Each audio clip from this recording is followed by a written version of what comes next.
Good evening, everybody, and a warm welcome to council members and members of the public. Please can I just take this opportunity to remind you of some important housekeeping matters before we start. Firstly, there is no fire alarm test scheduled for this evening, and therefore, if the alarm is activated, please ensure you leave the building in a calm and orderly fashion through the doors marked fire exit. Please do not use the lift in case of an emergency. If you are unable to negotiate the stairs and need help, please wait in the fire refuge area where indicated until assistance arrives. Also, to remind you, ladies and gents toilets are both situated on the landing on the first floor. Thank you. So moving on to the agenda, and the first item on the agenda is Chaplain's thought for the day. Thank you, Mr. Mayor. I'm going to begin by asking you to take a moment to remember those who've lost their lives today in Manchester.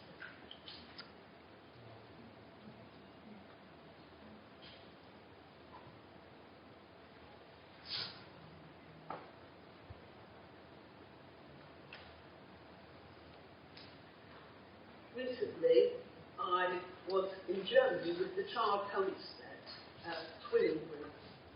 We were taking a long overdue trip and celebrated 43 years of twinning together. Whilst we were there, the American twinners were also visiting from Albuquerque City in New Mexico, and they were celebrating 40 years of twinning for this year.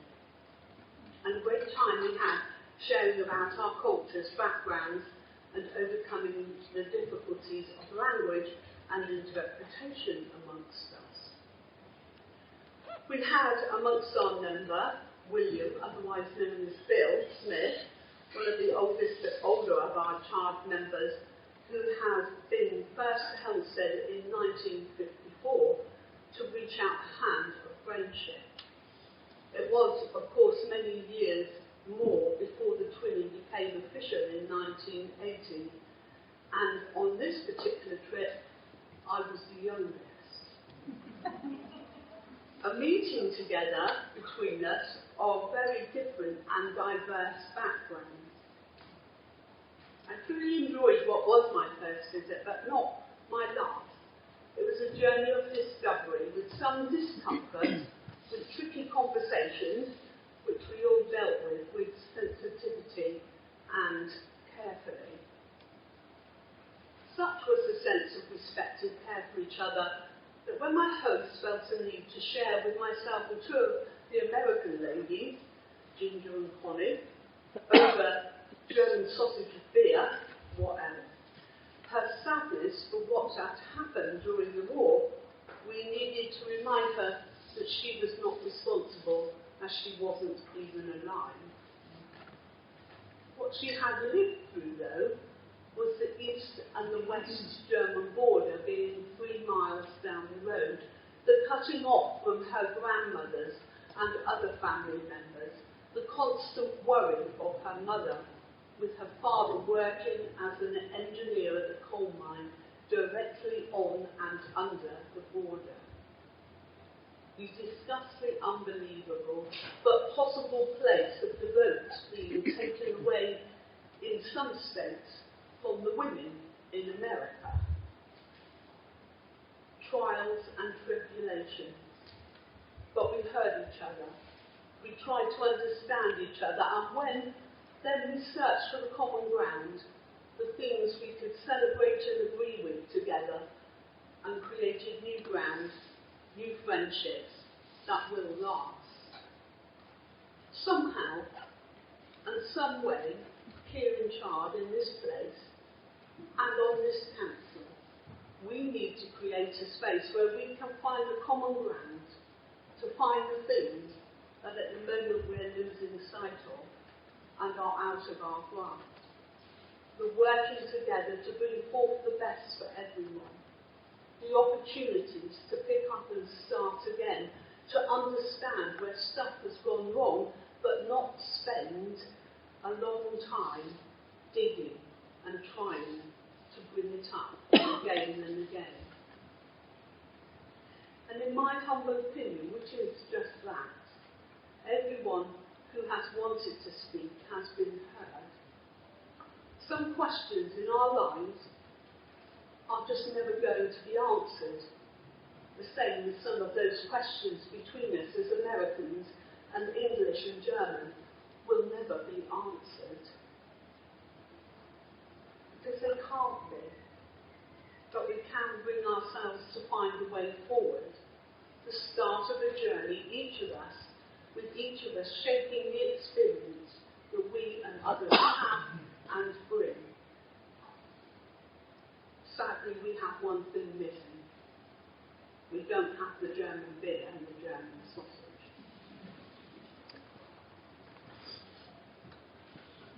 Thank you, Georgina. Feel free to stay. Moving on to the next part of the agenda, which is public participation time. At the moment, I have 4 people wishing to speak. The first one of those is Andy Webb.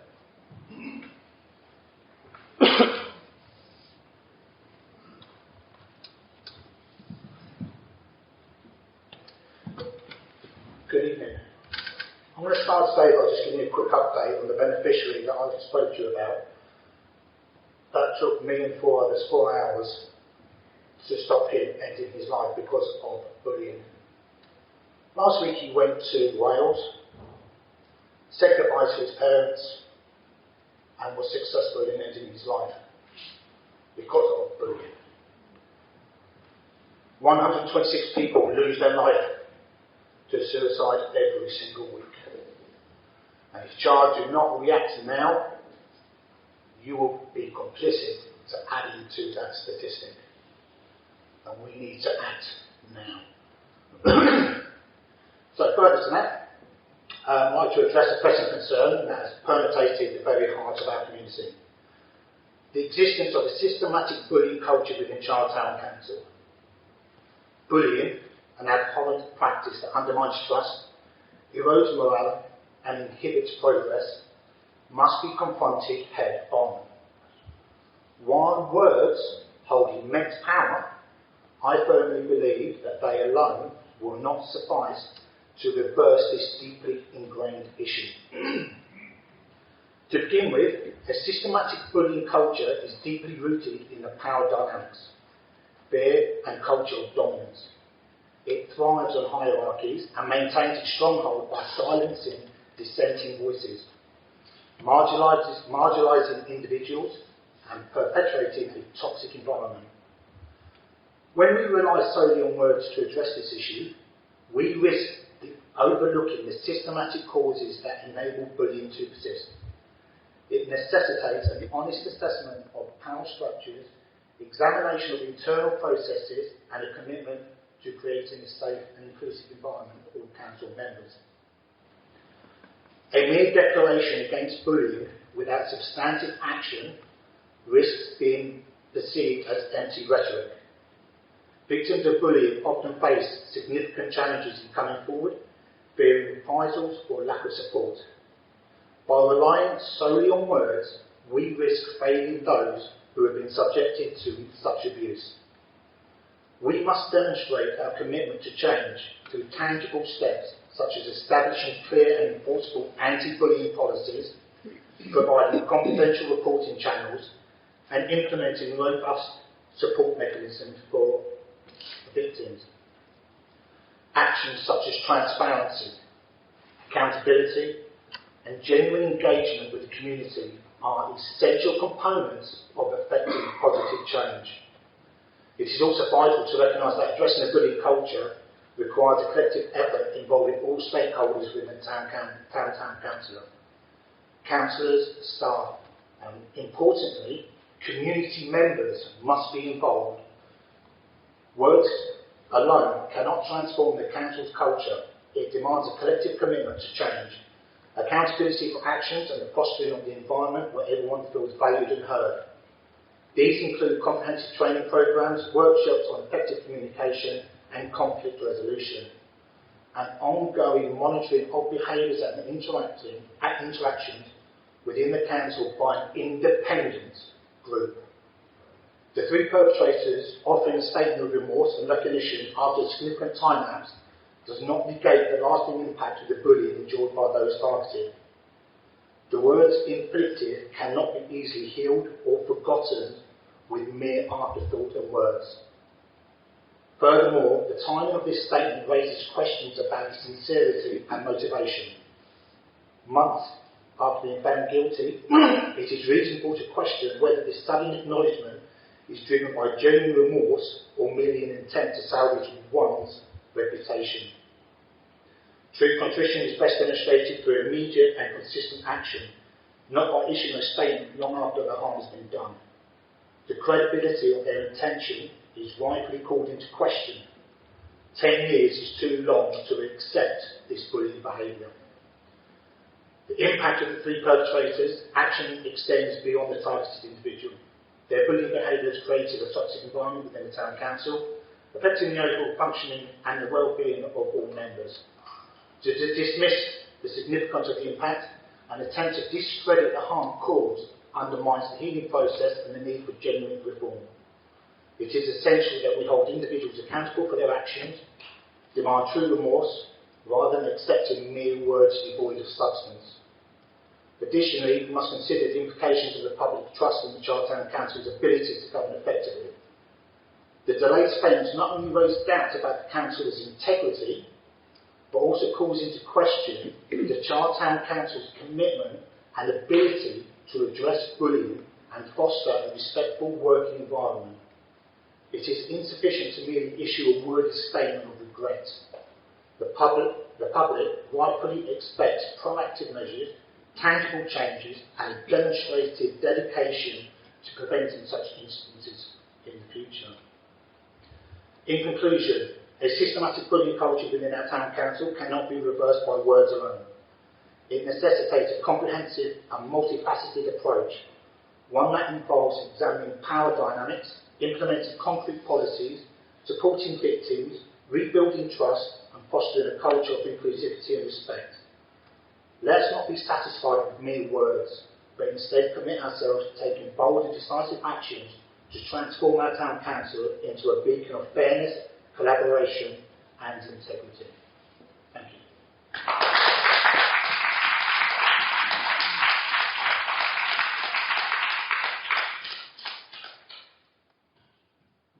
Next is the Captain Morrison.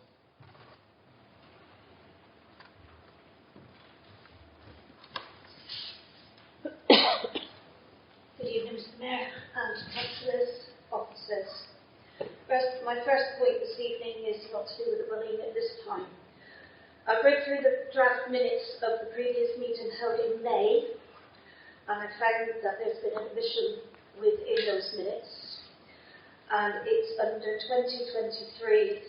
2023-74, which was outside bodies. It was not minuted that there was standing orders were suspended while a member of the public managed to speak. And unless things have changed in the 12 months that I've no longer been a councillor, that's just an omission and I thought I'd bring it up. The next bit is, I'm afraid you've all heard it. You've heard it for weeks and it's going to carry on being heard until things have been done. At the May meeting, it was agreed that the Mayor would approach Chris Rowley and ask for the three individuals to be named. My first question is, has this been done? Has the council, as in the councillors, been informed? And are the public going to be informed? As councillors are elected by members of the public within the Chard Borough, I think it is vital that the Chard residents are informed of who the named bodies are.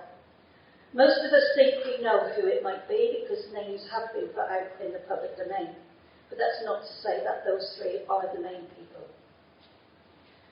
If it's not, then why have we not found any resignations? I'm very disappointed within the town council in that they're still allowing the three bodies to stay here and not stand up to them. I am aware there's about 3 or 4 that have stood up. And also since the Rowley report was made public back in March, If it is the 3 individuals that have been named, I am aware that these people have already been named and sent reports to the monitoring officer yet again. I've also heard rumour that there's going to be statements made at some stage. If this is correct, and these statements only include an apology, I'm sorry, but that is not acceptable. An apology for 8 to 10 years of bullying and to carry on after the Rowley report was published is not acceptable for an apology. The only acceptable action by these 3 people are to resign, because they've proved they cannot improve their behaviour, and even if they were to go on training courses, which most councillors have been on over the years, they have still not improved their behaviour. We have just lost another highly rated officer for Chard Town Council. Another one has gone because of things that were happening within the council. Chard Town Council has got a reputation around the county now. We will be lucky to get any good calibre employees within this town until this issue is sorted. And that is a detrimental effect on Chard as a whole, not just the town council, but everything that you do impacts on the rest of the town and the area. So please, will you start standing up against the bullies, because you're complicit by not doing so, and in effect you're becoming bullies yourself. I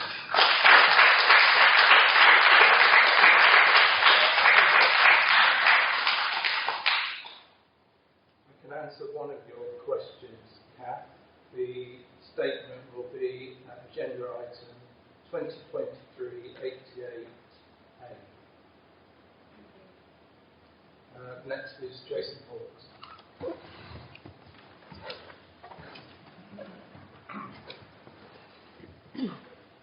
Thank you, Mr. Mayor. It's with sadness, but probably not too much surprise to anyone in the room, that tonight's my last meeting as councillor, and I've handed in my resignation because I'm moving away from the area. I nearly went twice before. I considered resigning when Paul resigned, but I didn't, because Paul said, actually, just stay, see if you can make this better. I even wrote a letter of resignation when Martin resigned, and I thought to myself, no, you've got to see this through, you've got to see this through. I'm out of time now. My one hope was that I would leave the council through what little I could do in a better place than I found it. And I failed. So here we are. And I'm really sorry to Georgina, whose opinions and professionalism I respect more than pretty much anyone else in this room. But we have to bring it up again, because since the Roddy report, more complaints from the monitoring officer, another resignation of a council officer, from the behaviour of one person, the same person, again and again and again and again and again. And this is since the Roddy report. This is not historic. Where's the contrition? Where's anything coming from that person? I'm not going to name names, but this Jason is resigning. This is not just a financial cost for the public from payoffs, from judicial reviews. This is not just the cost to the public of our lack of ability to get on with our business. This is not just the cost to the public of the councillors around me, sick and tired of not being able to move on and get on with stuff. There's a human cost to this. This officer relocated to come to this town, to come and work here, and will now almost certainly have to relocate again to find more work. These are lives being ripped apart. These are lives being disrupted and disturbed because one person in particular cannot behave. And we cannot move on until that person stands up for their behaviour and stands down as a councillor. This council needs to rebuild. There's a lot to do. There's a lot to do in the short term and the medium term. We've got threats to our youth clubs. We have got no neighbourhood plan. We need to act on what comes back from the community plan. We've got so many things to do. We've got a cost of living crisis we didn't address at all in the winter because of our inactivity. In the long run, though, and this is coming from me as a Green and 20 years as a climate scientist, Climate change is going to bring changes to this town that you cannot believe. And this town council needs to start putting together a 20 to 30 year resilience plan for whether there is going to be essentially an independent Republic of Chard, because that is what's coming to this world. We will look back on floods and drought and heat waves that we have now as halcyon days. They are nothing to what is coming. Anyone who thinks otherwise is a fool to themselves, and if we don't start planning now, we are fools to ourselves and to our town. Well, once we're done with this, once we've got beyond this, I'd like to just say to the public, just get behind the council. A council works best when it works in collaboration and partnership with the people it represents. Right now, it's not doing that. And people keep coming up, and they keep bringing up the same subject because they've got no choice. They're not an angry mob. Those who describe them as angry mob are just reactionary. Look out there, these are community leaders, these are ex-councillors, people who lead, chair, run community organisations. They're not an angry mob, and to be dismissed as such is cheap and tacky.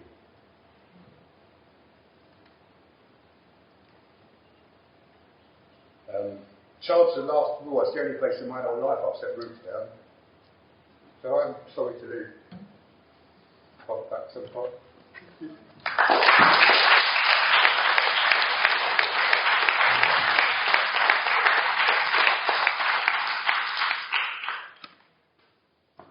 Before I call the next speaker, could I just say, Jason, thank you for everything you've done with the Town Council while you've been on the council, and even before that, everything you did throughout COVID. I think the whole of Chard owes you great gratitude for that. So thank you, Jason.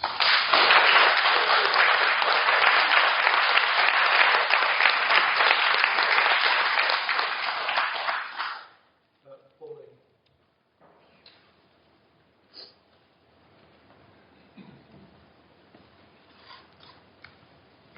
Thank you. Good evening, Mr. Mayor, councillors, officers, and friends, really, from behind, because we have met so often. It's actually very timely that Jason spoke before I did, as I actually had written something, and I didn't know whether I'd be able to say it. So it was a good job I was late in speaking, and it looks like I might have even lost that bit of paper, but I can make that up easily. Tonight, the town does lose an amazing town councillor. He may have been only here for 2 years, and we know it's for personal reasons. But Jason has had the courage, and he showed that tonight, to speak out.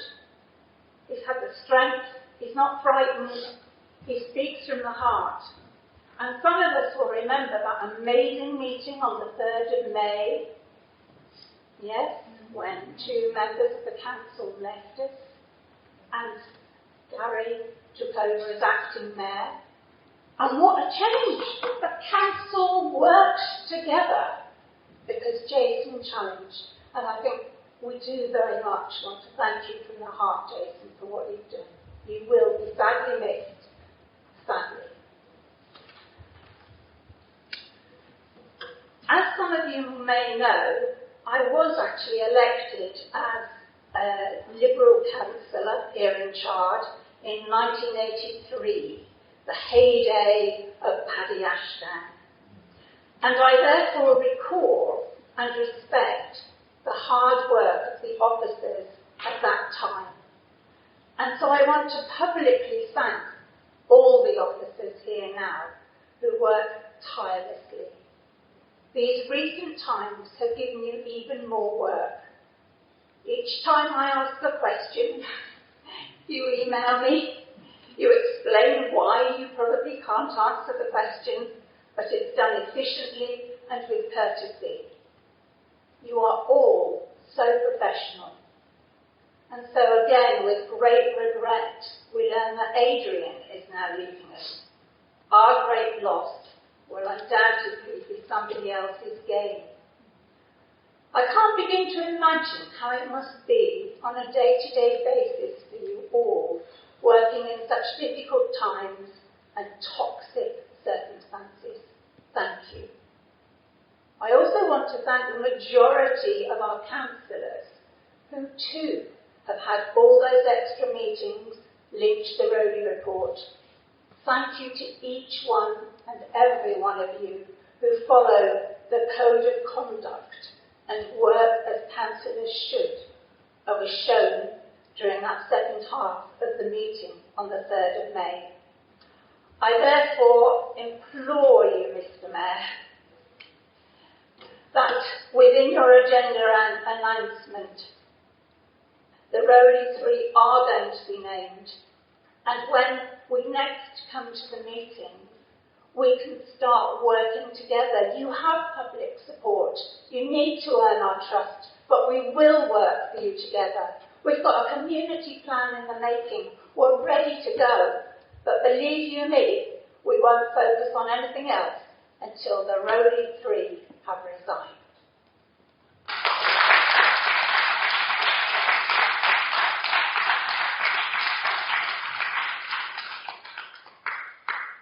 Thank you. That concludes public question time, and we move on to reports from Somerset councillors.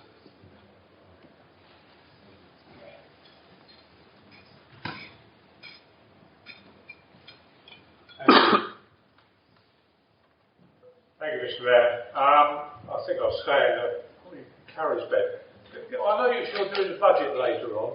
Are you going to consider a new sound system? Because I'm sitting there and I really can't hear what's going on. Perhaps that's not a bad thing, but no.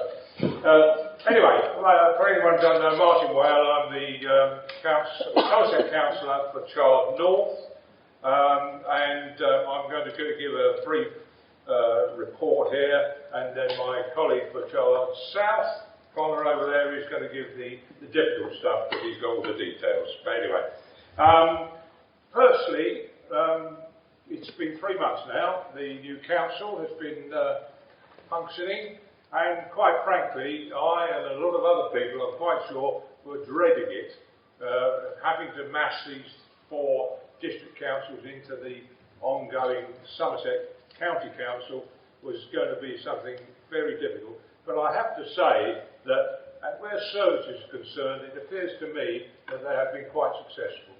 And in some ways that's because they've kept what they had, and they're running them as they were until they will eventually all merge together. We're lucky, of course, that the waste was already a county-wide service, as is housing lists and various other services are already contracted out, so they're going well. The only thing that has started up, which affects us all, is the planning committee is now sitting. That is what was a very, very useful and very democratic process, which was Area West, which we all know, which was local planning done locally. I'm afraid now the planning is going to be done with a Somerset South committee. We can't call it South Somerset, but it's the same area, and that's going to sit once a month, probably, well, it is in Yeovil, and there will be 13 councillors from all over what was South Somerset on that committee. Fortunately, 3 of your child representatives are on that, so we are very well represented, and I assure you that we will do our best to try and promote and protect, I think, Chard and the environment around us as best we can on that committee. And as I say, Connor is not on that, but he's on the licensing committee, which is also a Somerset South function. On to the actual matters. I don't know, it's not on your agenda, I don't know if it has been, but the local community networks are starting up, and the first meeting is on the 17th of July at 7 p.m. in Otterford Parish Hall. Now, it's going to be called the Chard and Blackdown Local Community Network, and there is, I forget how many parish councils are on it, but each town and parish council send 1 representative. But that's not the end of it, because, of course, it is a community network and it involves the communities. What we heard earlier about the community be involved. Well, this is their chance, because the police will be on it, the local health authority are going to be on it, and local organisations and groups can and will be represented on it. Now, we've heard a lot, but this is a chance for the community to get together and to represent Chard and the Blackdown area. It's a fairly big area, to be honest with you. It goes down right to the M5 in Taunton and takes all the villages between and around, but it will have, I don't know whether you've heard this, but it will help bring partners together, is one of its targets, influence how decisions are made and services delivered, identity and capture local needs, identify funding opportunities, and it will have a hybrid part so people can attend online as well.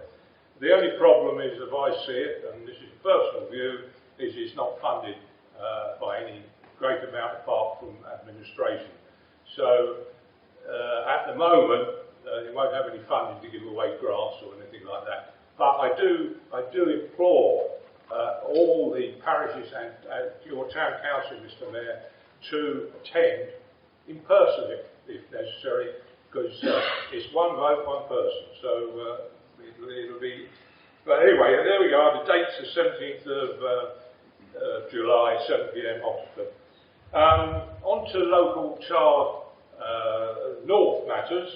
I've just sent a report yesterday, actually, to your town clerk for consideration to be given to a 20-mile-an-hour speed zone in Henson Park, from the top of Henson Park to the junction, or past the junction with Great Western Way. As you many know, there was an accident down there recently where a girl was badly injured. It was, in fact, it was nothing to do with speed. But that's not the point. There's been complaints, a few lately, of cars going through Henson Park, and there's a bus goes through as well, double-decker indeed. And so I've found that I thought that this was all done by the Highways Authority, but no, I'm afraid not. If you want a 20-mile-an-hour zone, it has to come via your parish and town councils. And I'm afraid it may have to be funded partly by your good selves. But I've put a report in, and perhaps you will consider it on your agenda, Mr. Mayor, next meeting. Thank you. And on that particular subject, I have managed to obtain 2 play area signs, one for the top of Henson Park and one for the bottom. Because it occurs to me, and it occurs to a lot of people, that you have land owned by your good selves, with the children's play area at the top area, if you like, and the skate park and the pitch, or basketball or whatever, at the other end. And there is no signs that there is play areas in that area, so I have got confirmation they are going to look at it, and I think they will. You don't have to pay for those. That's paid for by the Somerset Council. So that's something that we might be trying to progress on behalf of Chard. The other thing, I've taken an interest also in the schools programme, where there is, as we know, there's been a speed limit going up at Manor Court. I've also been on to it, and they've started, I believe, putting the signs up in Gleenswood and around Red Star, and they're going to have the same thing, which is a period 20-mile-an-hour speed limit, as it were, so that when the schools are coming out, going in and going out, there will be a 20-mile-an-hour limit. And I'm also told they're going to look at enforcing parking at the same time. That probably won't go down so well, but there we are. The other thing I'm trying to keep an eye on, Mr. Mayor, is the assets, Chard assets. We've, as you probably know, 9 to 13 4th Street, which is the old court building, has now been possessed by the new new council, and they are going to get the Somerset Preservation Society in to do it up into a proper historical condition. What it becomes of it then, I don't know, and I think we need to keep an eye on that, because when I was on this particular town council, we had lots of talk about this, and they tried to offer it to the town council after it had been done up. Whether that will happen again, I don't know. Whether it's anything you want to have possession of at all, I don't know. The other matters are to keep a very close eye on are the youth club, museum, and the two mills, Lace Mill and Bone Mill, of course, which are now on the assets list of the new council. And as we well know, both the youth club and the museum pay rent to the council, and I intend to make some inquiries about that and see whether or not we can do something about the large amount of rent they have to pay. And apart from that, I've dealt with the famous verges not being cut in May. I've had a lot of inquiries about why, and we know why it was the no mow in May to let the wild flowers and insects, but it hasn't gone down very well in certain quarters, but I'm fully informed they are starting to cut the verges now, so we might see a bit of improvement in that part of it. And apart from that, unless there's any questions on Chard North or Chard under the new council, that's my report for today. Councillor Borden has a question. Yeah, thank you, Mr. Mayor. Councillor Well. You can recall when the district councils were alive and functioning, the regeneration board existed, both you and I were part of. Obviously, two main mill buildings was key part of that regeneration project. Is there going to be a new regeneration board, or yes? What is it? I think, Dave, the answer is yes. I'm not 100% sure who's on it as yet. It may be just the unitary councillors. If it is, I shall make representation, because there ought to be at least two town representatives on that, in my view. It always was under the district council, as you and I sat on it for many a year. And so, yes, I'll look into that for you. But as I understand it at the moment, it may just be the four unitary councillors. But I think that it should be someone from this council, certainly, probably two, in fact. Yeah. Thank you, Martin. Thank you very much, Mr.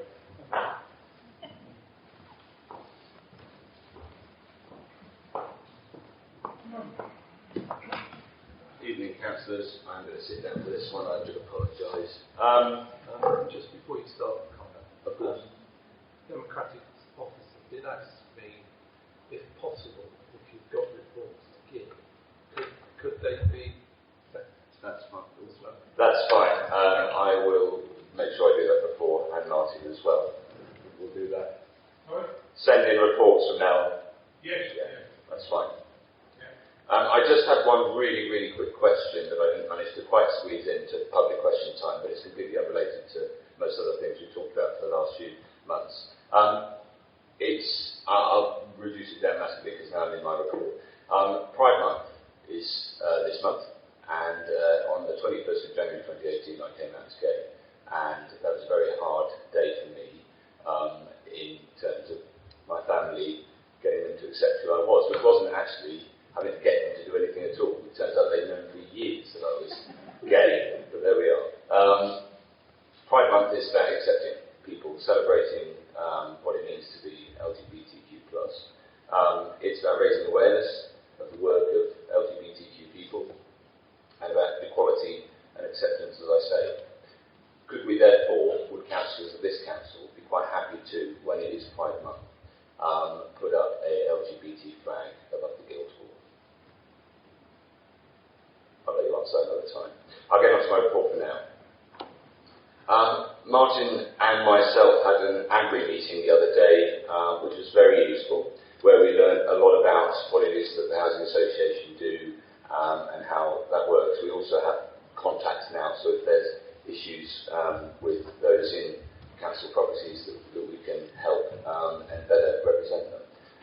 also asked Avery whether or not councillors on Somerset Council can have adequate training so that if we were to see someone who didn't perhaps come to us, but we could see were vulnerable, that we then have training as to how to identify that, because that's not really something we have at the moment. I'd also like to inform you that as of today, the reporting mechanisms of highways makes it just as difficult for me to report things as it is for you. As of today, councillors are no longer allowed to get directly in touch with highways officers. We have to contact the same portals, the same links that anyone else does, which makes identifying these issues harder. So that's really disappointing news that's emerged today. I'd like to just add as well, I know it's sort of unrelated to Chard, but it will affect in its own way the Tatworth development. That will be discussed at the next Planning South meeting as well, and I've worked really hard with some residents of Tatworth to see what the voices are coming out from Tatworth as well. There is also the Chard Festivals of Education, which is something that I'm now working on with local schools, primary schools, in order to showcase the skills and talents of all of our primary school children in the area. And any councillor who wants to engage with that is more than welcome to. And in terms of wider things going on across the county, we've had that, the 1st of April repeated a few too many times, I think, but yes, it's still going well. We provide a range of over 500 services, and there is a single point of telephone contacts available on the website, just as before, but things are running quite smoothly. Somerset Council continues to show that overspend. I'm just reading this actually. I do apologise, I've printed the wrong one. My bad. What I will do is I'll get a printed copy of that over to you. But everything else I've got on here is a little bit old and outdated. I wonder why it said that, but there we are. But that's what I've got for you at the moment. If there's any questions on what is there, I still think that's quite a bit of an update. So any questions both of you received?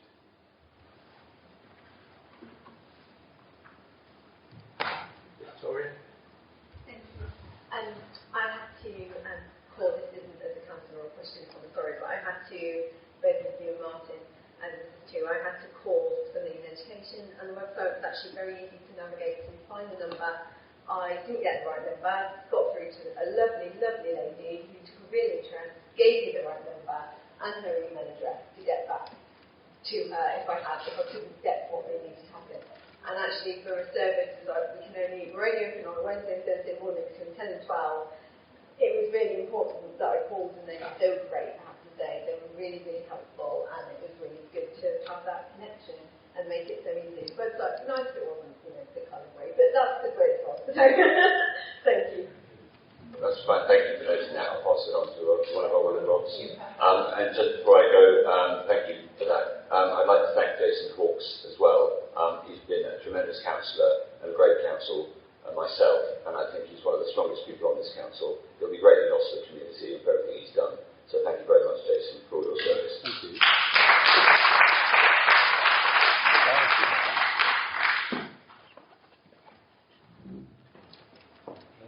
Right, so moving on, police report. I take it police haven't submitted a report.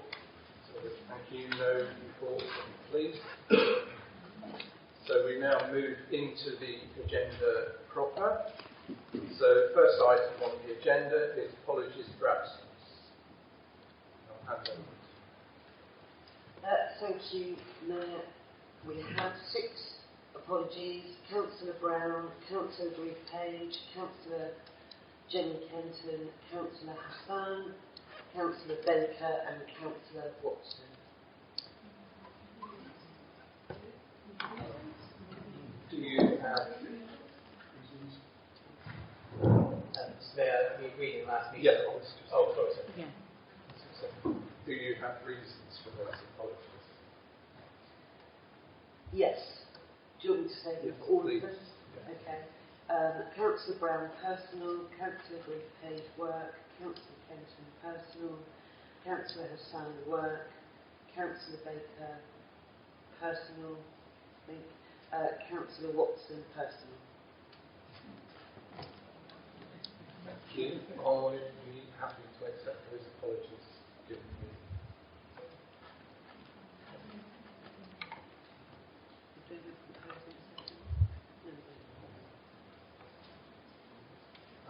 So moving on to item 85, declarations of interest.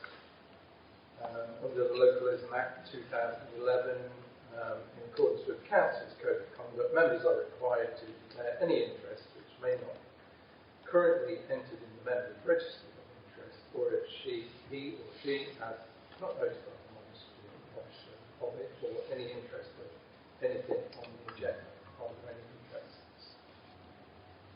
No, thank you. So moving on to item 86, which is to resolve and exclude members of the press and the public. There are no confidential items on the agenda, so there are no exclusions. So moving on to item 87, council meeting minutes. Confirm the accuracy and sign the minutes of the full town council meeting held on the 9th of May 2023.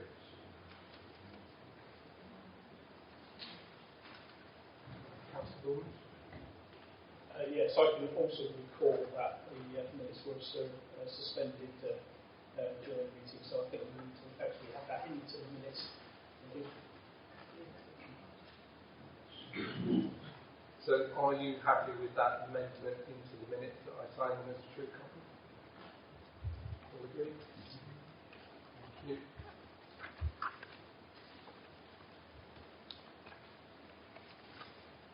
Right, so moving on to item 88, Mayor's announcements.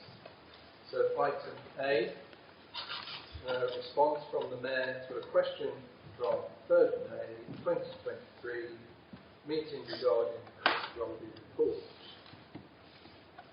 As Mayor of Chard Town Council, I've now spoken to Chris Rowley as the resolution on the 3rd of May asked me to do. I have in complete confidence been given the names of the 3 councillors identified in his report. I have in complete confidence told the 3 councillors' names that they are the people identified in the report. As all of this information is personal data and is therefore I am unable to publicly give any details regarding the names given to me. I also need to inform the Council, its councillors as well as members of the public present this evening that the Town Council is legally unable to do any more than inform the councillors concerned. It has no legal powers or mechanism to ask councillors to identify themselves. The Town Council has no legal powers or mechanism to enforce any kind of sanction on them. This is the end of the statement. What a total load of rubbish. MPs can be named in the public domain about their allegations, but a Chard Town Council cannot. That is a total whitewash, and they're going to hide behind not being named so they don't resign. I'm sorry, I wouldn't normally talk about this, but now I have become part of the angry mob because that is totally disgusting.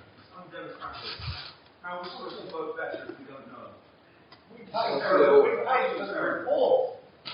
Mr. Mayor, this is quite frankly not good enough. You've obviously informed the 3 councillors who they are. They know who they are. It's incumbent on them now to resign. That's all I can say, because they're the ones that's caused the trouble that we've had for the best part of a decade now. I'm not prepared to carry on like this, because the simple fact is we cannot, as a unit, as a council, representing people of this town, to allow guilty parties to carry on, to behaving the way that they do. It is simply not good enough. Why don't you all resign?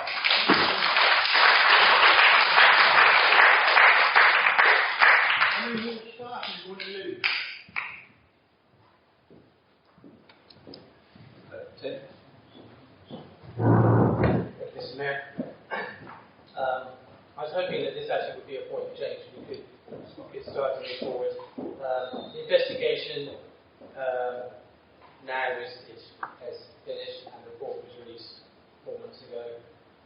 The outcome, as you've just confirmed, is the three councillors, and they know who they are.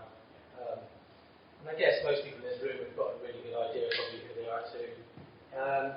There's been no acceptance of any wrongdoing by themselves. There's been no apologies. There's been a wall of silence, which I think is stressful and infuriating for councillors here and members of the public.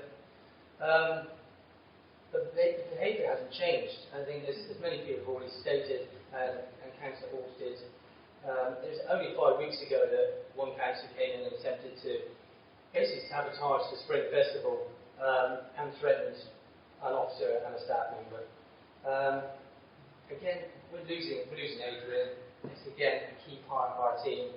It's communicated by absolutely everybody.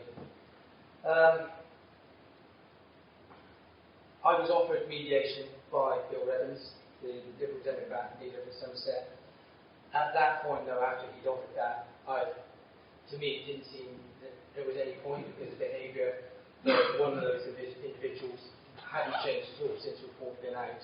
And I thought, actually, it would be quite pointless after that length of time. So the carousel continues, and we're just spinning along with it. So I'm asking for it to stop. The three individuals know who they are. I would implore the person that has the most comments and complaints against him to consider his position and resign, because we're not going to rebuild this council unless that gentleman leaves us. They're not willing to change their behaviour, although I do believe the two of them possibly would be willing to. But that's just my opinion. We need a resignation for that person to leave, so we can rebuild and all these great councils here can create a wonderful council which tries to do. Thank you.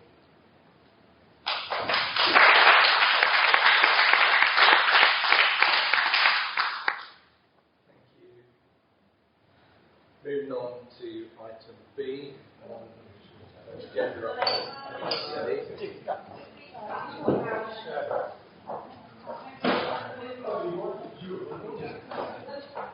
Mr. Mayor, Yep. I think the whole board is just moving forward, just for the sitting show. I'm absolutely full of this. I feel very, very ill today. I've had a hard day.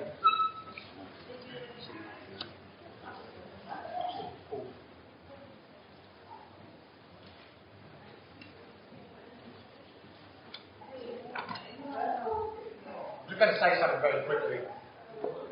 You say it's the end of the story. It's only just the beginning. You can see what's happened here. Okay, so for you up there to say this is the end of the story, it's not.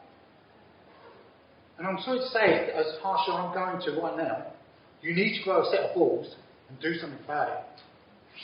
Because the only people that are suffering due to your incompetence, and that's all of you, because none of you are doing anything about it. These people here are suffering. And I can guarantee you, I am not going to be doing any more suicide preventions for somebody who's been bullied. You also need to consider the pain and suffering of people who've left under duress, gone through. You can't pay for that. You can't pay for that. That's affecting them for the rest of their lives. Just do something about it. I keep getting told that we should vote them out, but how can we vote them out if we don't know who they are? This is an absolute farce. This isn't democratic in any kind of way, and in no other job would you be protected in this way for this kind of behaviour. If I acted in these ways, in my job, I'd be fired, on the spot. And it's ridiculous that Democrat leaders are more protected than the average worker in this country. It is beyond the pale. I have called tyranny in two continents. I have lost bloody good friends. Tyranny is now in here, if you allow this to continue. Because words escalate. I carry the physical scars, I carry the mental scars. And I can guarantee you now, apart from one person here, that none of you have got the backbone to live with what I'm living with. And the triggers that I have to cope with every single day, which have been witnessed by people in this room when they've kicked off. You've got to stand up. Tyranny starts now. You guys can finish it.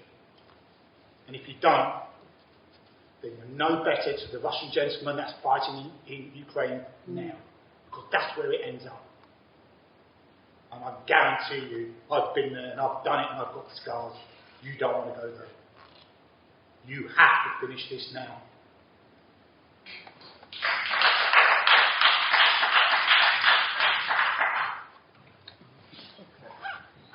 Councillors, and anyone who covered the story here, the statement the Mayor has given is the advice that we have been given. We are unable to do any more than we have already done. And that is but I've seen the advice given. I have to prepare the statement with the Mayor. It's, as much as you don't like to hear the statement that has been given, that is the statement that we have been given. If we give any more, we are giving away personal data that we are not allowed to give. The Mayor followed the resolution. The members of the council that were named in the Royal Report have been told who they are.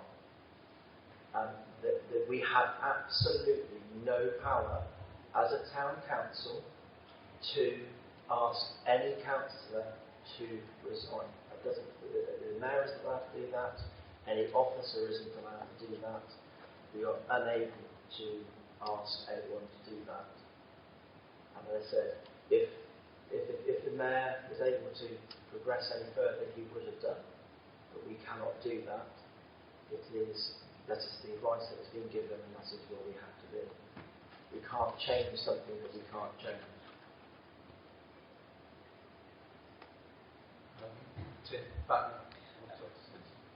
That's fine, actually. Okay, I understand that, Mr. Mayor, but we're going to have to figure out how we're actually going to get through this. Because, we'll have to work, because, as I said earlier, it isn't going to work with one gentleman. So we need to put heads together, try and figure out that. But you realise where we are with that.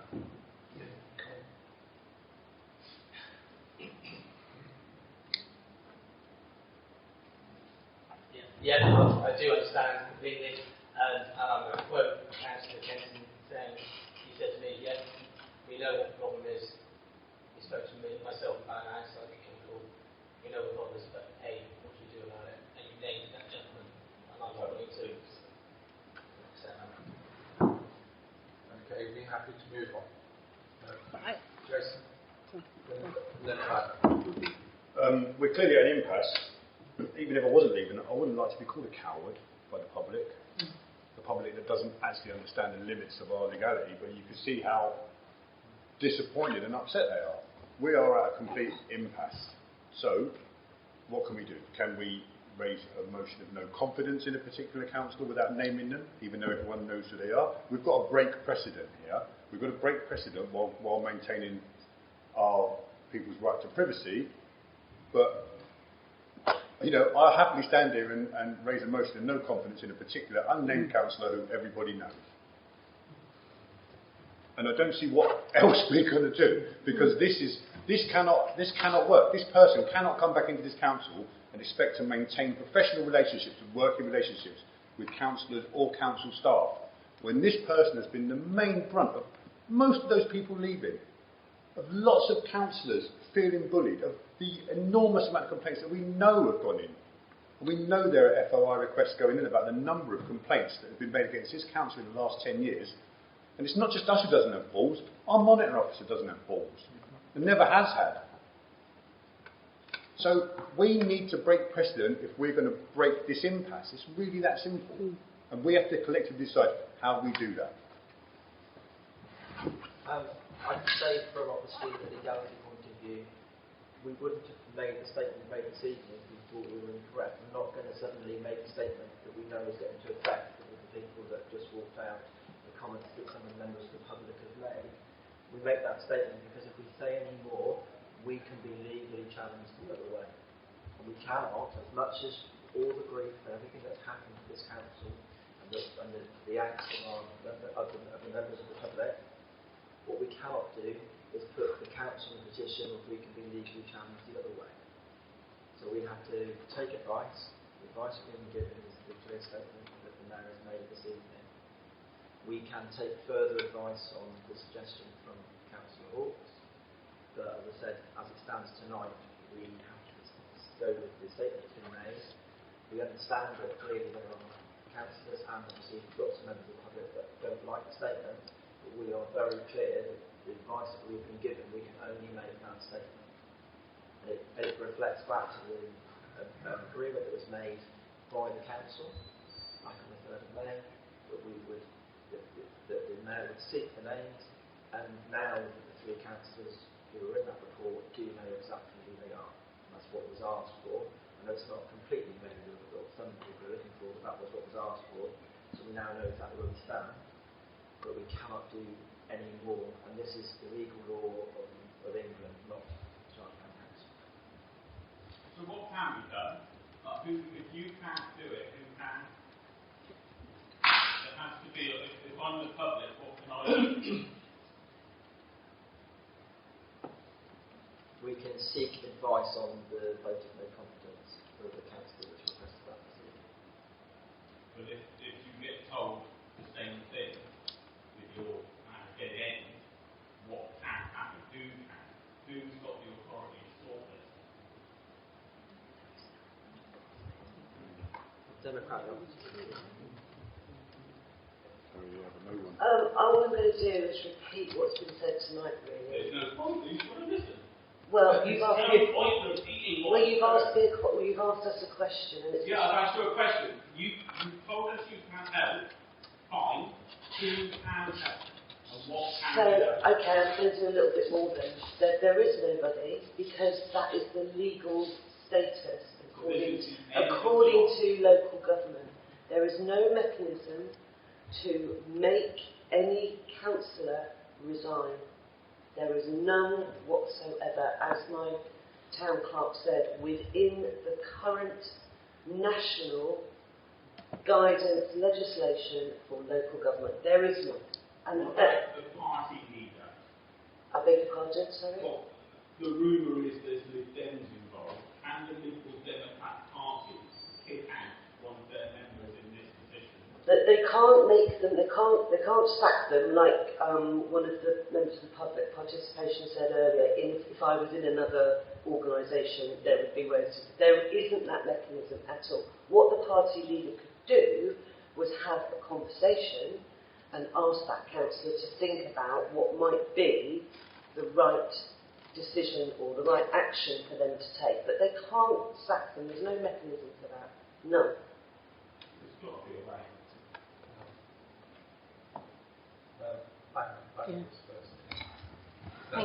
Thank you, Mr. Mayor. I just wanted to say, to be honest, I echo what everybody has said. I am deeply disappointed.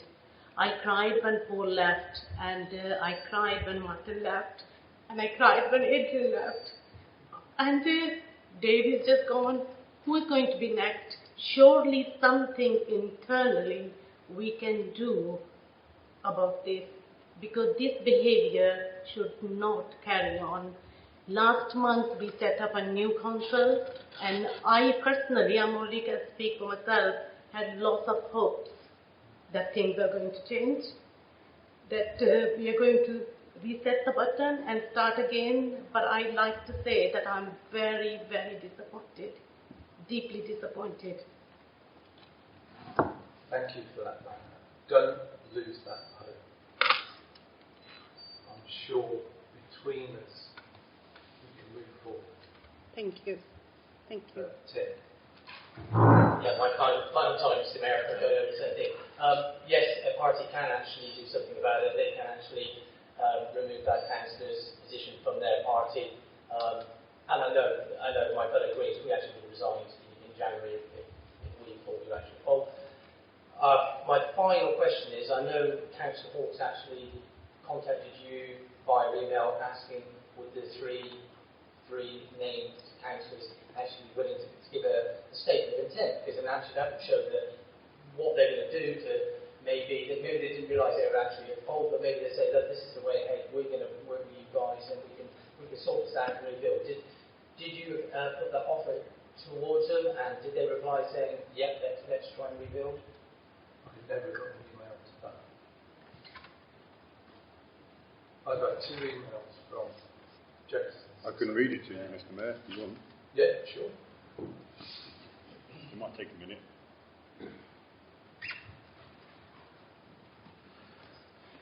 Now, no, it wasn't actually in the minutes, and that is definitely my fault.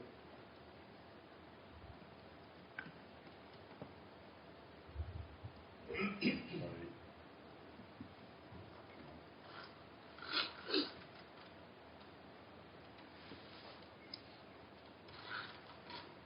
Sorry, everything's going slowly now. This is always the way when we see something.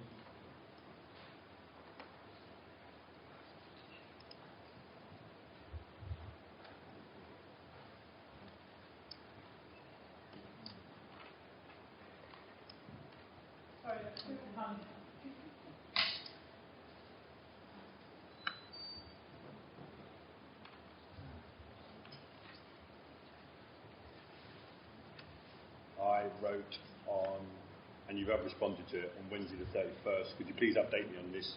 Since we spoke about this, we've lost another officer. The officer has intimated to me that he's leaving for the same reasons that have taken us down this long, depressing road, namely the actions of one person in particular. The damage this is doing our ability to function as a council is growing instead of diminishing, following the Raleigh report. As such, the need to end this silence is even more important than ever. I believe the council really does need to hear from these people, and one in particular, in order to make any progress. Hiding and hoping it blows over really cannot be an option, especially considering that the behaviours that got us here are actually and unbelievably continuing. And you did reply to me the next day to say that an update will be given at the June 4 council. Yes, you are right.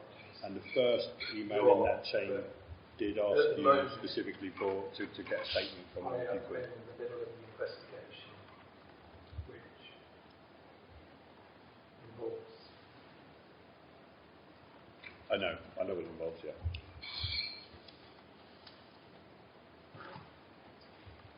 Unfortunately, it involves one of them.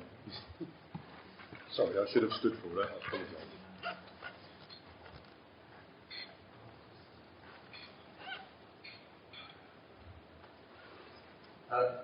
Members, I believe the member of the press wants to ask a question. Are you happy that I sustain standing orders for that? Okay.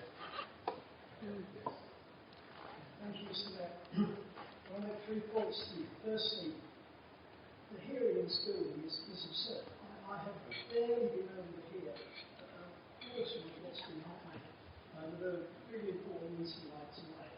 Sorry, the same goes here now. Can you come forward? Do you want to come to the... No. Yeah. No, because normally the town hall's upstairs and the sound system is set up up there. Because we've had so many public turn up recently, we've had to come down here. Sure. Is that better? Just do the silver button where you are. Yes. Yeah. So my apologies, but obviously trying to do what I'm trying to do, it's really difficult when you can't actually hear what's happening. And very virtuous as it is that you guys record your meetings, which is fantastic, but I can't actually hear an awful lot of what goes on in the recording either. The recordings are not desperately clear. Now, I know that some of you have served on South Somerset District Council. They used to provide videos of their meetings. The videos were excellent quality. The sound quality was excellent. I just wonder if there's access, if you can have access to whatever it is that they did, so that your council meetings could be of a similar standard. Because when important things like this are going on, people want to see them and listen. And, you know, Mr. Mayor, you're in a difficult position tonight. You want that explanation to be as widely understood as possible. And I guess, you know, it's important to have that communication accurate. People are very good at telling the press when we get things wrong, I assure you. But we don't want to get things wrong because we can't hear. And I appreciate I'm not getting my hearing as what it should be, but, you know, it really is difficult back there. The second point, you said that it is not possible to sack the councillor, which I completely understand, and I'm sure that's absolutely right. The Lib Dem leader, particularly the Lib Dem leader in Somerset, is perfectly entitled to tell any member of his party that they are no longer entitled to stand as a Lib Dem councillor. That is a sanction that can be applied, but obviously not by this council. But it can be applied by the Lib Dems in Somerset. Now, my final point is, if I'm to understand your statement correctly, you have spoken to the three individuals concerned. You are under a duty of confidence with Mr. Raleigh, and you believe that data protection means you cannot name the councillors. However, because we know that you've spoken to the three, as far as I understand it, there's nothing to stop me approaching every single councillor and confirming to them that they are not one of the councillors that you have spoken to. Were I to do that, I would conclude very quickly who the three are. Not that I don't happen to know who they are anyway, and I would be quite within my right to publish that. Does that seem a fair statement? It does. That's your prerogative. Indeed. It's not my prerogative to divulge the names. No, and I'm not asking you to, but I'm suggesting that I have a mechanism which will enable me to identify the three individuals and publish their names. That I can't do it. Yeah. Thank you for indulging.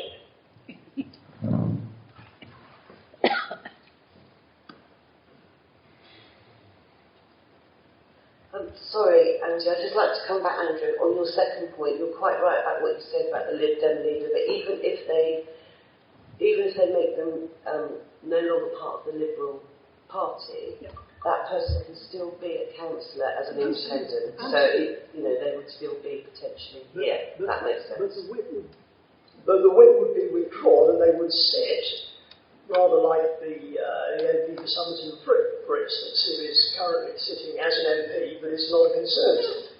So the individuals concerned would not be able to sit as Lib Dems, but they would still sit. They wouldn't resign, they wouldn't need to resign, but they would have to change the capacity in which they were sitting. Which doesn't really help in the town council. Which obviously would rather identify them.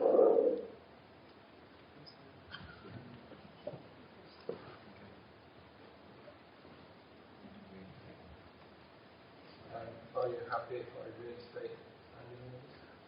Thank you. Right, moving on to item B. Formal adoption of the now stability and respect to act on the recommendation from Chris Raleigh report, February 2023. By formally adopting the now stability and respect pledge and to publish this pledge on the Town Council website. Training programme for councillors and staff has begun and will be formally presented at the July full council meeting. That I would like to propose from the chair. Do I have a second? Sorry, anybody for a second?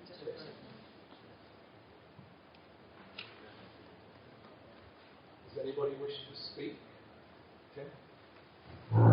Yeah, thank you, Mr. Mayor, for actually proposing that and Councillor Morton seconding that. We want to make sure we do this properly. We did adopt the local principles in 2012, as you know, as you were at that point. We need to make sure that we're doing this properly, we do the training, and also as councillors we pick up each other if we're not doing it correctly, and actually call them out. Each other as well, absolutely no. Let's get right going forward. There's no point in adopting something if we just let it slide. Thanks, sir.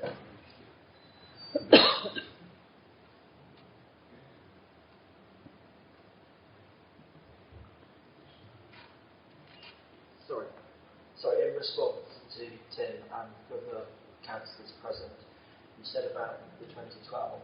Obviously, that's the last time we have our code of conduct. We didn't want to do it, we couldn't do it this evening because it's not quite ready, but we are proposing that in the July meeting, Somerset councillors, Mr. Martin's just leaving, have just signed up to a new code of conduct that is presented for across the county, and we've been asked by SALC and by the monitoring officer to sign up to the new Somerset code of conduct. The new Somerset Code of Conduct is being asked for every parish, every town council in the entire county to be signed up for, so when the monitoring officer is dealing with anything, they are working from one code of conduct. Currently in the county, if you imagine how many town councils, parish councils and councils are here, there are multiple code of conducts from ours that was 11 years old to others. So the idea is that we sign up to a brand new Somerset one that's been devised recently, which reflects all the now principles. Jason? Excuse me, thank you, Mr. Mayor. Well, I think that still leaves us in the position where until the incumbent national government revisits the national code of conduct, we're still to this, aren't we? And I believe that it was them who changed it in the first place that got us in this position where we can't do anything. I can't really comment on that. All I can say is that at least if we sign up to the new code of conduct and all that the councils do, the monitoring officer is only working from one hymn sheet, for want of a better word, rather than multiple ones. So that's what we're presenting to the council in July. So, councillors, you have the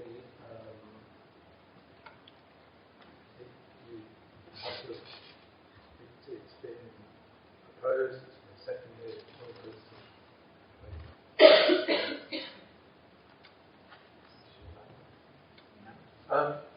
members, thank you so much for signing that. It's just one more step forward. Thank you. So moving on to item C on 88, there's one amendment to the meeting schedule.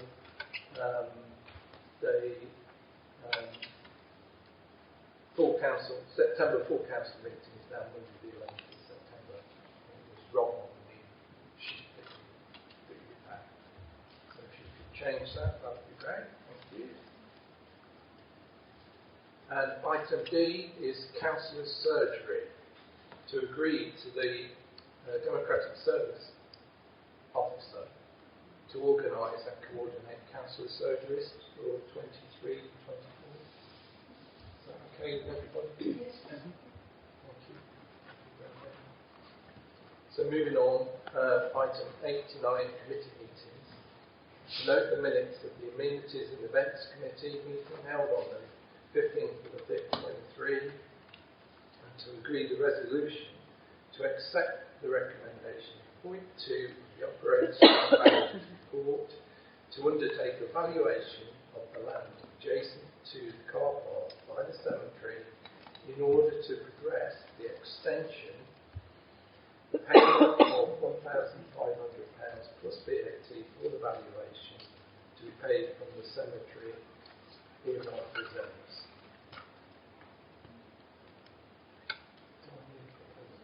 Could I have a proposal? And a second. Claire. All those in favour?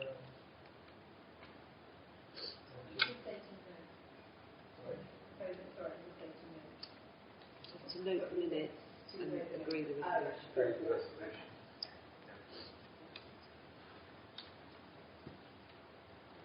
So moving on to item 90, standing order committees.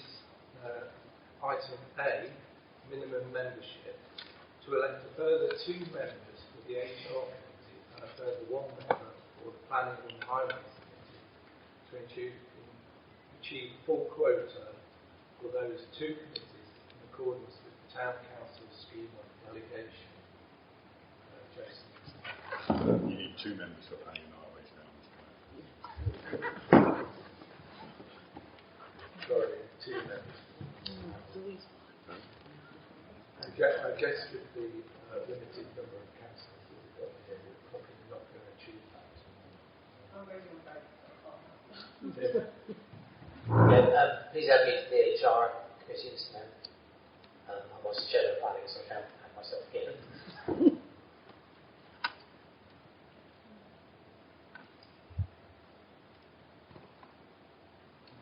Well, we'll have to leave the other in abeyance. So item B, increased membership to consider electing additional members for all standing committees so they always achieve the quorum. Is that the same thing as you did? Yeah, explain. So sorry, it might sound a bit like it's the same, but we were short in two committees of minimum requirements, and those are the two that we've just discussed. But in addition to that, we found ourselves recently dangerously not quorate because we're only at minimum level for all of the committee groups. So the ask is, would it be possible to have a few more people on probably all of the committees, even if it was just one, so that we decrease our chances of becoming inquorate when people can't make it for work or personal reasons? Would I need to be able to read out our current membership and anyone could join if they wish to? Is that possible? Okay. For finance and audit, we currently have Councillor Bates, Councillor Evans, Councillor Kenton, and Councillor Williams. Can anybody of the other councillors who are already on that finance committee, would they be willing to join?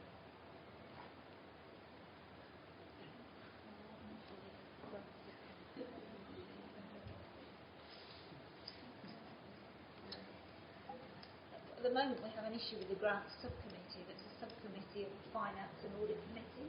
When we had the finance and audit committee we only had 4 members present. We need 5 members for the grants subcommittee. There are only 6 members who sit on that committee.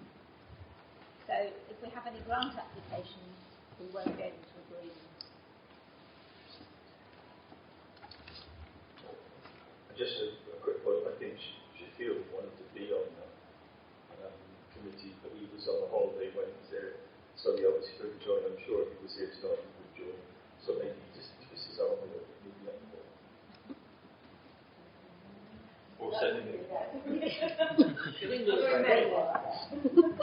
Okay, so just the amenities committee is Bates, Councillor Bates, Councillor Bullman, Councillor Crook, Councillor Richter, Councillor Watson, and Councillor Williams. Is anyone else would like to be on the amenities committee? Okay, the HR committee, we've had an addition of Councillor Egan, thank you. And then the planning and highways, so Councillor Bates, Councillor Bullman, Councillor Evans, Councillor Grief-Page, Councillor Williams. Would anyone else like to be on that committee?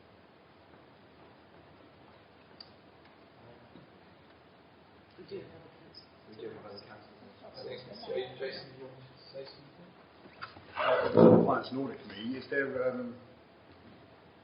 don't know how much work the Grant Subcommittee does. Is it not just putting the work of the Grant Subcommittee into the normal Finance and Audit Committee matters? Instead, because if you're taking 5 from 5, it's the same 5 people, so why not just put it into their normal committee meetings?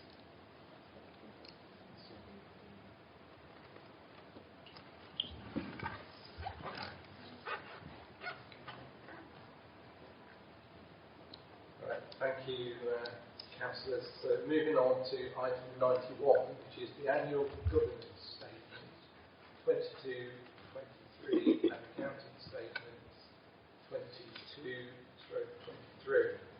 So item A, annual governance statement, to approve and sign section 1, the annual governance statement 22/23 attached, as recommended by the Finance and Audit Committee. I need a proposer and a second on that. Or any questions first? Jason? That's just a point of order. I'm on the Finance and Audit Committee. Does that disqualify me from being a proposer or a seconder? Because it does struck kind of like... No. Okay, sticking both feet in the hedge. In that case, I'd like to propose that, please.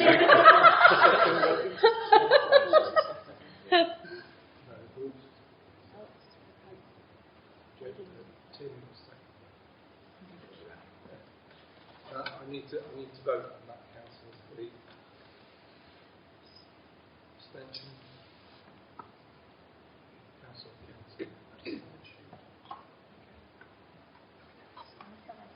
Thanks. We will sign away then.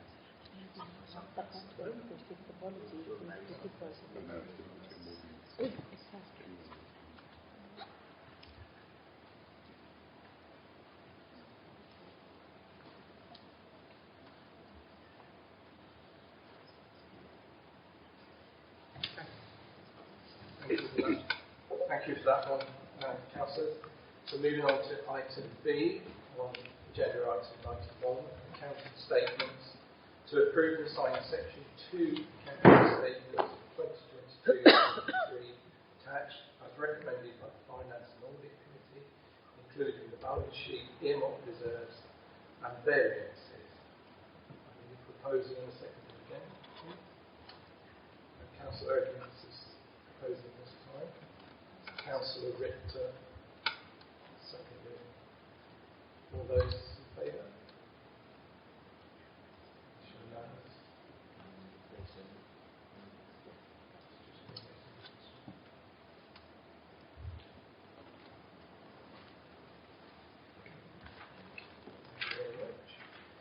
So item C is the internal audit report. To consider and adopt the end of year internal audit report for 2022-2023 financial year. In addition, the Finance and Audit Committee recommendations delegating authority to officers to research methods of diversifying funds to minimum the risk of loss, whilst maximising interest earning opportunities, and report back to full council with the options to enable it to decide on the optimum way forward. Research should include ethical investments, and investment strategies should then be developed based upon the outcome. This action will address the outstanding recommendations 8 and 9 in the internal audit report. Anybody got any questions on that one? Or we just noted this one? Proposal. Can I have a proposer? Proposed by Jason Hawks and Black. All those in favour? Lovely, thank you. Moving on to agenda item 92, general reserves and reserves policy. General reserves to consider the recommendations of the Finance and Audit Committee to address the shortfall in general reserves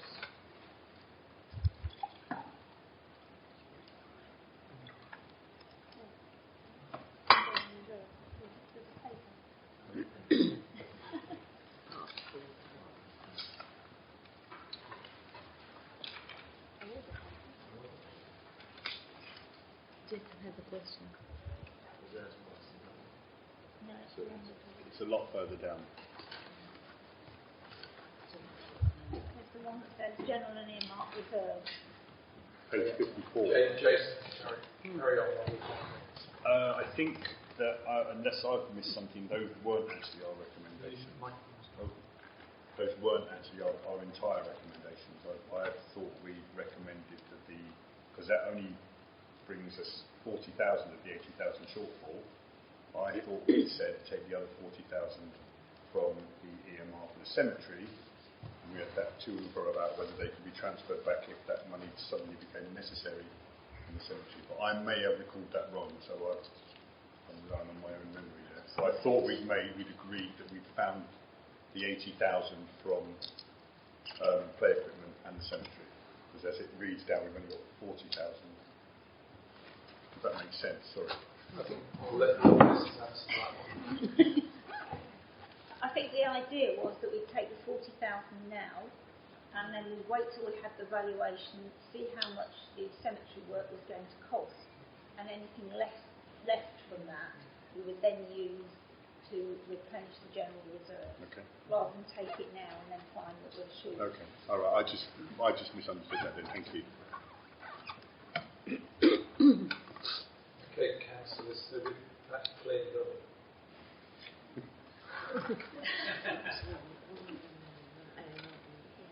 Victoria, do you want to say?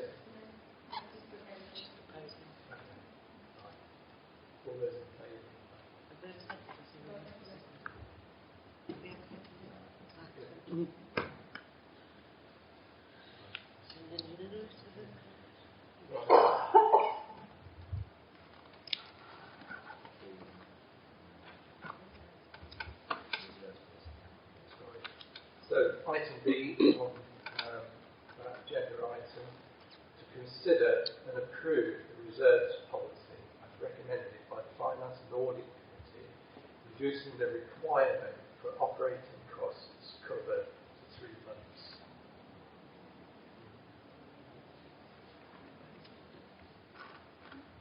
Jason, are you speaking or proposing? Proposing. Thank you. Seconding. No. All those in favour? Any abstentions? No abstention. Item C, climate change earmark reserve, to agree a transfer from the climate change earmark reserve to cover the cost of the architect's fees in the sum of £3,000 relating to the plans for additional solar panels for Guildhall. I need a proposal for the second for this one as well. Proposing Tim? And a seconding. All those in favour? Yeah. So moving on to item 93, the bank mandate, online banking access, to consider adding the new town style guarantees to the bank mandate for online inputting, releasing in substitution for Adrian Turner, who was previously the acting proper officer. Proposal?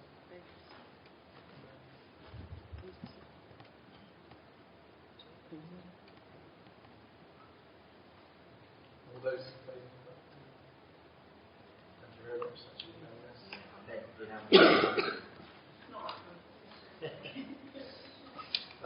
Item 94, dated the next meeting. The next full Chard Town Council meeting will be held on Monday, 17th of July 2023 at 7 p.m. in the Guildhall, commencing at 7 p.m. So with that, I declare the meeting formally closed. Thank you.